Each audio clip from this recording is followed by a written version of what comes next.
Metanoia, destruindo fortalezas. Por Luis Arley Goes.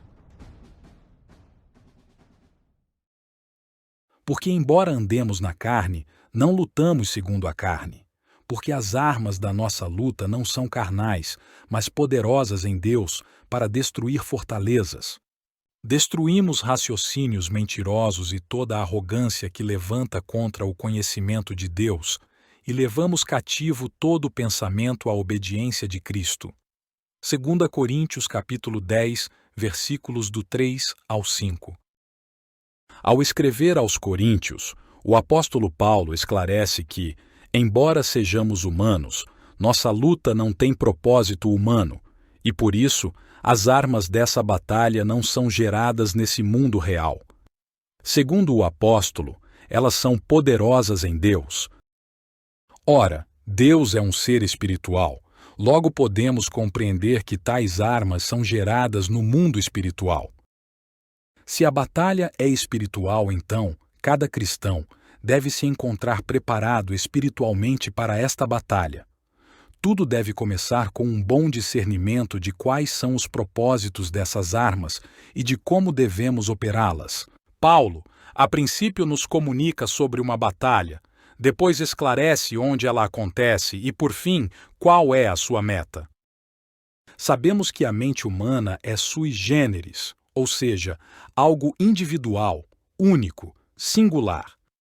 É onde ocorre o surgimento dos pensamentos do homem, as revelações dos pensamentos de Deus para os homens, verdades divinas, ou os desígnios das trevas através dos pensamentos dos espíritos malignos que induzem o homem a realizar tais desígnios, dardos inflamáveis.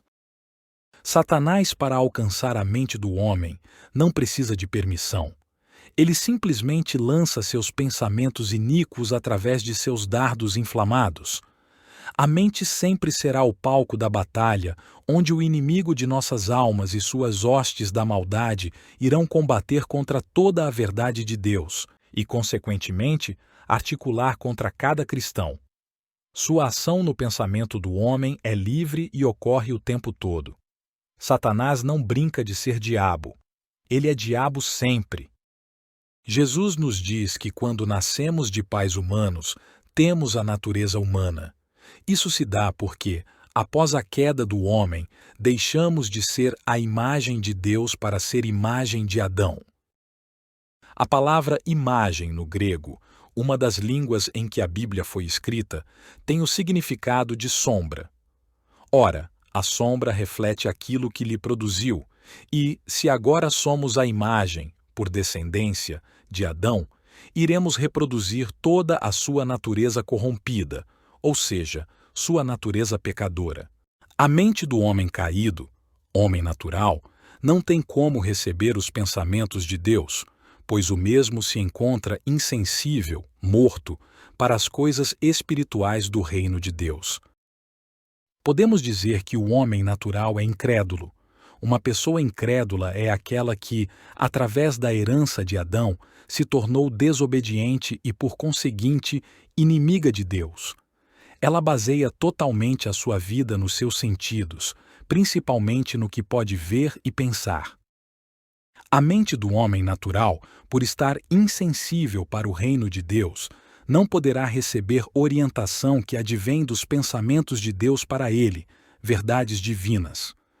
Por isso Jesus ensina a Nicodemos que é necessário que todo homem nasça de novo, ou seja, volte a ter sensibilidade para a vida espiritual. A humanidade caída ficou totalmente inabilitada de defender e contra-atacar a estes dardos inflamados do maligno. Serão esses pensamentos das trevas que sempre irão alimentar a carnalidade do homem. Jesus, ao morrer na cruz em nosso lugar, trouxe para todos a possibilidade de chegarmos ao Pai através dele, por conta da revivificação do espírito humano, que nada mais é do que a experiência do novo nascimento. É através desse novo nascimento que o homem deixa de ser a imagem de Adão para voltar a ser a imagem de Deus, e com isso refletir o próprio Deus. O novo nascimento nos traz de volta a natureza de Deus, e agora o homem pode voltar a receber a sua orientação. Ao cristão cabe, em Cristo, obedecer a tais orientações divinas. É sabido que a fé é a obediência a Deus, e ela surge por se atentar para tudo aquilo que procede da boca de Deus, como mensagem da pregação que diz respeito a Cristo. E assim, a fé vem pela pregação, e a pregação pela palavra de Cristo. Romanos capítulo 10, versículo 17. Paulo, em sua carta aos Efésios, diz que só se consegue apagar os dardos de fogo do inimigo através do escudo da fé, que nada mais é do que a proteção que a palavra de Deus nos dá contra os pensamentos nefastos das trevas sobre a mente de cada cristão.